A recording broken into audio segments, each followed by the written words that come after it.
नमस्कार, जय हिंद साथियों। आप सबों का स्वागत है सर्विस क्लासेस केजीजी में। Hit the target easy to learn. जैसा कि आपको पता है कि बीपीएससी टीआरई का एग्जाम बहुत जल्द होने वाला है, यानी कि बीपीएससी टीआरई 3 का एग्जाम जो है वो 19 जुलाई से स्टार्ट है और रैपिड फायर मोड में एग्जाम की डेट आ गया है और आप लोग तैयारी में लगे हुए। लेकिन आपको पता है कि टीआरई जो 3 कैंसिल हुआ, क्योंकि ये टीआरई 3 री एग्जाम है। क्या है? री एग्जाम है ना। तो इससे पहले एक बार ये एग्जाम कैंसिल हुआ था और जब कैंसिल हुआ था तो उस समय वर्ल्ड हिस्ट्री के बहुत सारे प्रश्न पूछे गए थे, इसलिए।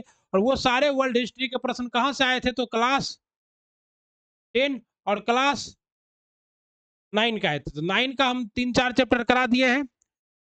इसी चैनल पे आपको वीडियो मिल जाएगा, लिंक डिस्क्रिप्शन बॉक्स में डाल देंगे, देख लीजिएगा।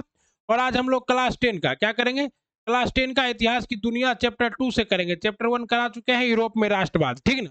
उसका भी लिंक आपको क्या मिल जाएगा? लिंक डिस्क्रिप्शन में, और यहाँ जो है आपको आई बटन में उसका लिंक दे दिया जाएगा, ठीक ना। आप लोग ये दोनों वीडियो देखिएगा, टीआरई 2 और टीआरई 3। और शॉर्ट नोट पर है फटाफट, क्योंकि समय कम है। तो जो मेन पॉइंट, इंपॉर्टेंट पॉइंट है, हम लोग उसको डिस्कस करते हुए क्या करेंगे, आगे बढ़ जाएंगे, ताकि हमारा चैप्टर कंप्लीट हो जाए और यहाँ से जो वर्ल्ड हिस्ट्री के प्रश्न आए तो हम उसको क्या करें, अटेम्प्ट ले सके और बना सके। क्योंकि वर्ल्ड हिस्ट्री बहुत सारे बच्चों के पिछले बार माथे के ऊपर से निकल गया, तो वो बात अलग है, क्वेश्चन आउट हो गया और परीक्षा कैंसिल हो गई और आपके पास सुनहरा अवसर में आ गया। आइए हम लोग स्टार्ट करते हैं आज का अपना प्यारा क्लास। यूरोप में राष्ट्रवाद हम बता दिए थे कि फ्रांस की क्रांति कब हुई थी? 1789 ईस्वी में हुई थी। क्यों हुई थी? क्योंकि फ्रांस का जो राजा था लुई सोलामा, वो क्या था? एक निरंकुश शासक था। वो कहता था कि मैं ही राज हूं और मेरे द्वारा कहा गया। नेपोलियन की मृत्यु कब हुई थी? 1815 ईस्वी में हुई थी। और जब नेपोलियन की मृत्यु हुई तो फ्रांस जो यूरोप में कौन सा युग स्टार्ट हुआ था? वो मेटरनिक का युग स्टार्ट हुआ था। और मेटरनिक कहाँ का चांसलर था? ऑस्ट्रिया का चांसलर था। ऑस्ट्रिया की राजधानी क्या है? वियना।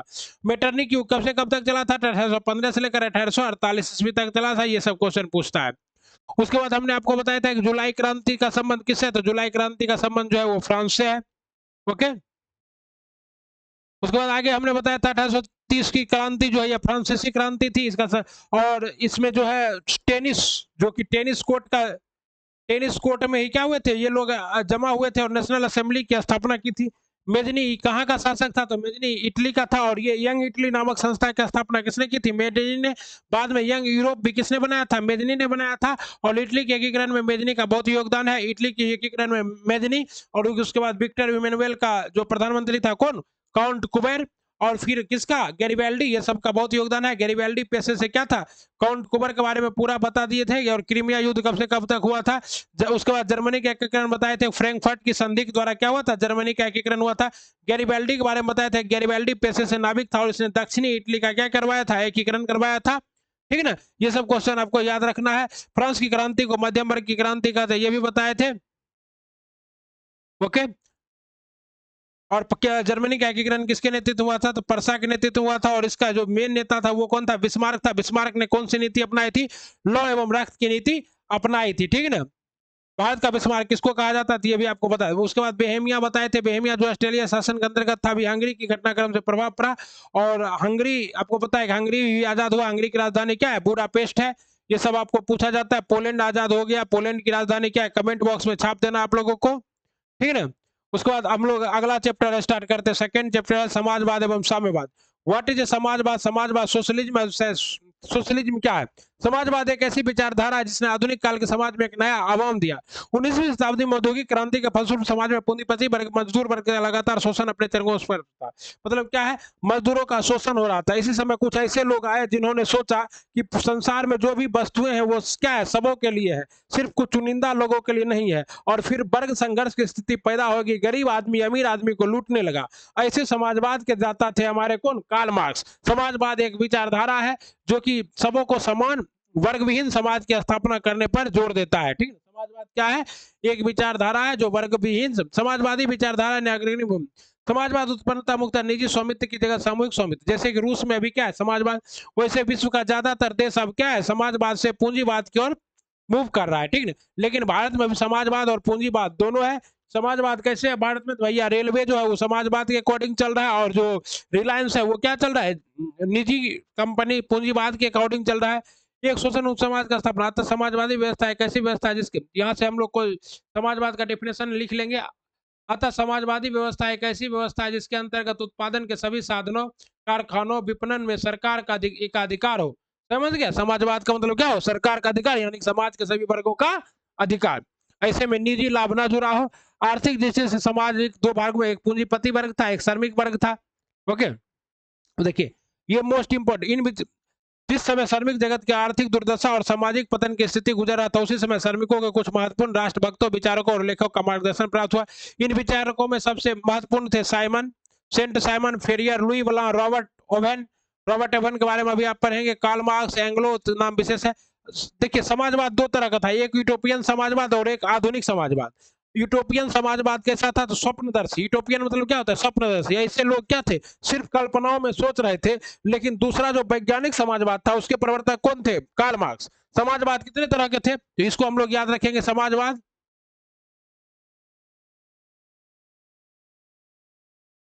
दो तरह के थे। एक एक क्या था आपका? यूटोपियन समाजवाद, और दूसरा वैज्ञानिक समाजवाद। ये यूटोपियन समाजवाद मतलब क्या है? ये स्वप्नदर्शी से, ये मतलब ऐसी भी विचार के सिर्फ कल्पना करते थे, लेकिन उसके लिए कोई एक्शन नहीं करता था। लेकिन जब कार्ल मार्क्स आता है तो वैज्ञानिक समाजवाद में क्या करता है? एक्शन दिखाता है। एक्शन, एक्शन मूवी जो है वो एनटीआर वाला मूवी चलाता है कौन में? वैज्ञानिक समाजवाद में। और यूटोपियन समाजवाद में कल्पनाशील समाजवाद है ये। मतलब लोग सोचता है कि ये लोग सोचते हैं कि ऐसा समाजवाद होता तो कितना अच्छा होता, लेकिन उसके लिए ये लोग प्रयास नहीं करते हैं। ठीक ना? इसलिए समाजवाद का जनक एक्चुअली में किसको कहा जाता है? कार्ल मार्क्स को। किसको कहा जाता है? कार्ल मार्क्स को कहा जाता है। ठीक है? किसको कहा जाता है समाजवाद का जनक? प्रथम यूटोपियन स्वप्रदर्शी समाजवादी जिसने समाजवादी विचारधारा के विकास में महत्वपूर्ण भूमिका निभाई, एक फ्रांसीसी विचारक कौन था? Saint Simon. तथा यूटोपियन समाजवाद के जनक कौन थे? Saint Simon. Most important question है, यूटोपियन समाजवाद के समर्थक कौन थे? देखिए हम वही बताएंगे जो कि एग्जाम में आएगा, और जब एग्जाम में आएगा तब हमको याद कीजिएगा और कहिएगा अरे सर जी बताए थे, और क्या कीजिएगा? टिक कर दीजिएगा। ठीक ना?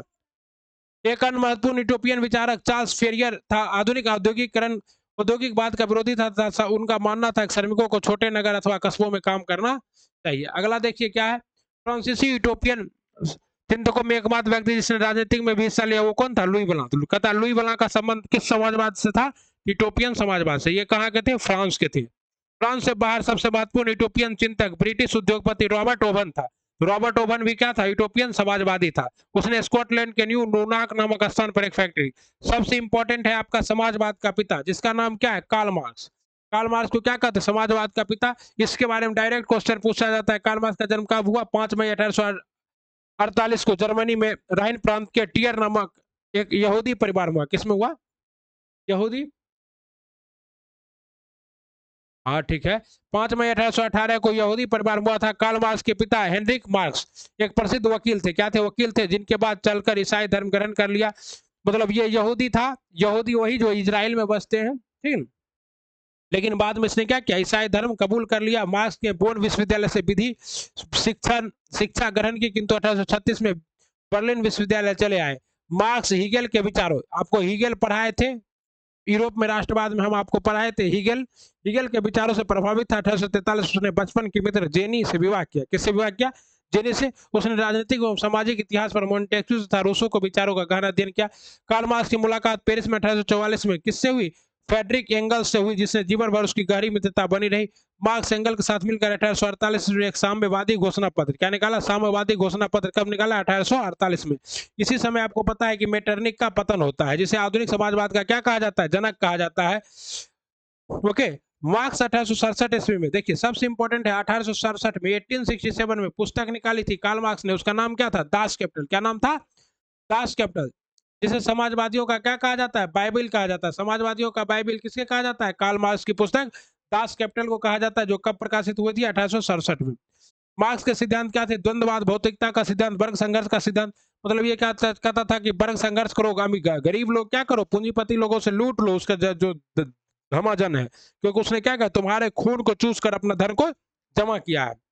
इतिहास की भौतिकवादी व्याख्या, मूल्य व आंतरिक मूल्य का सिद्धांत, ये सब किसने? राज्यहीन या वर्गहीन समाज का था। कार्ल मार्क्स के अनुसार निम्नलिखित 6 ऐतिहासिक चरण से आदिम साम्यवादी युग, दासता का युग, सामंती युग, पूंजीपाती युग, समाजवादी युग, साम्यवादी युग। कम्युनि 1864 में प्रथम अंतर्राष्ट्रीय संघ, फर्स्ट इंटरनेशनल की स्थापना। इस संघ की स्थापना का श्रेय मार्क्स को है। अपने उद्घाटन भाषण में मार्क्स ने मजदूरों को महत्वपूर्ण बात समझाने की चेष्टा की और कहा वे मुक्ति स्वयं ही और अपने प्रयत्नों द्वारा ही प्राप्त कर सकते। इस सम्मेलन में बुलंद किया, अधिकार के बिना कर्तव्य नहीं और कर्तव्य के बिना अधिकार नहीं। ये क्वेश्चन भी आपसे कई बार पूछा जाता है।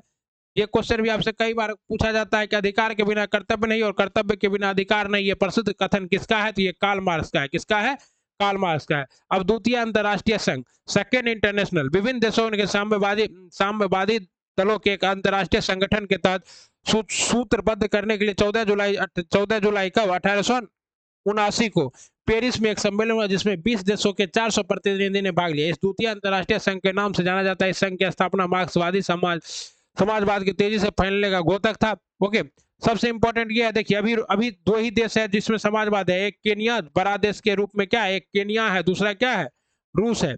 इसी में रूस में समाजवाद की उत्पत्ति कहां से हुई? 1917 के बोल्शेविक क्रांति से। कहां से हुई? 1917 के बोल्शेविक क्रांति से, जिसके नेता कौन थे? लेनिन थे। बोल्शेविक क्रांति सही माने 1956 में। इस क्रांति की नई राजनीतिक सामाजिक व्यवस्था साम्यवाद का आदर्श उपस्थित किया। ये जार की निरंकुशता एवं आयोग शासन के खिलाफ था। ओके, और सब क्वेश्चन पूछा जाता है कि रोमनोव वंश का संबंध कहां से है? तो रोमनोव वंश का संबंध कहां से है? रूस से है। और रूस का राजा को क्या कहा जाता है? जार कहा जाता है। और रूस के राजा कौन थे? सम्राट को जार कहा जाता है। और ये कौन थे? तो आप लोग निकोलस द्वितीय। कौन थे? जार निकोलस द्वितीय थे। और ये अयोग्य शासक थे, जिसके शासनकाल में क्रांति हुई। राजा के देवी अधिकारों में विश्वास रखता था, उसे आम लोगों को सुख दिखती देता था।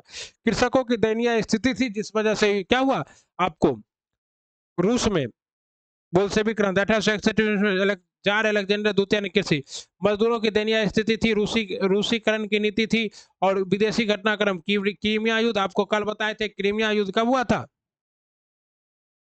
रूस की क्रांति में विदेशी घटनाओं की भूमिका थी, अत्यधिक महत्वपूर्ण थी। सर्वप्रथम क्रीमिया युद्ध में रूस की पराजय ने उस देश के सुधार का युग आरंभ किया। जबकि राजा क्या कहता था? राजा कहता था हम देवीय हैं, हमको ईश्वर का वरदान है। लेकिन जब क्रीमिया में ये हार गया तो लोगों के को क्या हुआ? समझ में आ गया कि राजा कोई ईश्वर तिश्वर नहीं है, वो भी आम आदमी है। और फिर जनता ने क्या किया? उसके खिलाफ विद्रोह कर दिया। तत्पश्चात 1904-05 में जापान और रूस युद्ध, और जापान ने बुरी तरह से रूस को क्या किया? पटखनी दे दी।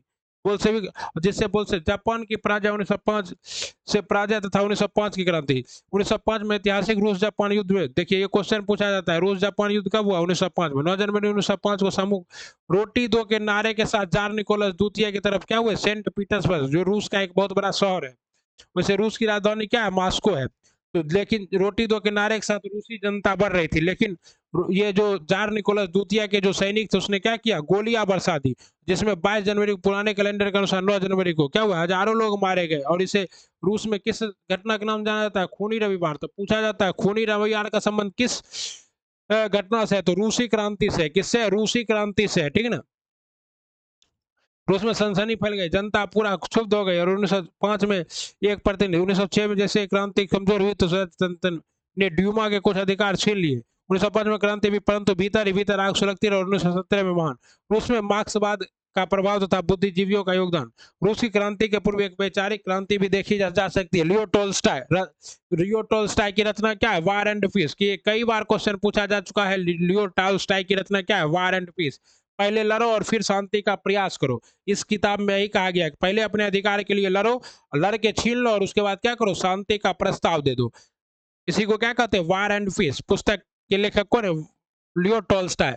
दस्तकों की तुर्गन जैसे चिंतक इस नए विचार को प्रोत्साहन दे रहे थे। रूस का पहला साम्यवादी प्लेगनोक था, जो रूस में तानाशाही की निरंकुशता समाप्त करके साम्यवादी व्यवस्था का स्थापना करना चाहता था। 1898 ईस्वी में रशियन सोशल डेमोक्रेटिक पार्टी की स्थापना की गई।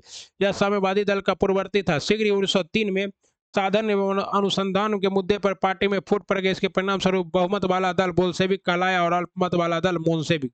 अभी भी रूस में क्या है? बोल्शेविक और मोनसेविक है ही, ठीक ना। तत्कालीन प्रथम विश्व युद्ध में रूस की पराजय। प्रथम विश्व युद्ध में आपको पता है कि रूस शामिल हो गया, और जब रूस हारने लगा तो 1918 ईस्वी में रूस क्या हुआ? इससे अलग हो गया। लेकिन इससे रूसी जनता में बहुत गुस्सा आया कि हम लोग इतना बड़ा देश होके क्या है, हार रहे हैं, ठीक है। 7 मार्च 1917 को पुराने रूसी कैलेंडर, 22 मार्च पेट्रोग्राड वर्तमान लेनिनग्राद की सड़कों पर किसान मजदूरों। रूस के प्रश्न ज्यादा आएंगे, क्योंकि प्रधानमंत्री नरेंद्र मोदी अभी कहाँ के दौरा पर गए हैं? प्रधानमंत्री नरेंद्र मोदी अभी रूस के दौरा पर गए हैं, ठीक ना। और जब रूस के दौरा पर गए हैं तो रूस के प्रश्न क्या होंगे? आएंगे। रोटी दो किनारे अगले 8 मार्च को कपड़े के मिली रूसी क्रांति की तारीख 1 जनवरी 1918 जूलियन कैलेंडर। देखिए 2 कैलेंडर चलता है, एक रूस के लिए जूलियन, और अभी हम लोग जो कैलेंडर देखते हैं उसका क्या नाम है? ग्रेगोरियन कैलेंडर, ठीक है ना, 13 दिन आगे चलता है। तो ये क्वेश्चन भी आता है, ग्रेगोरियन कैलेंडर जूलियन कैलेंडर से कितना दिन आगे चलता है? 13 दिन आगे चलता है ग्रेगोरियन कैलेंडर। इस प्रकार क्रांति 12 मार्च को और अक्टूबर क्रांति 7 नवंबर को संपन्न हुई। तो अक्टूबर क्रांति और मार्च क्रांति का संबंध किससे? रूसी घटना से, ठीक है ना। बोल्शेविक क्रांति नवंबर 1917। ओके, ये सब आपको बता दिए हैं। बोल्शेविक क्रांति 1917 में क्रांति हुई, जर्मनी की सहायता से रूस पहुंचा कौन? लेनिन, ठीक है ना।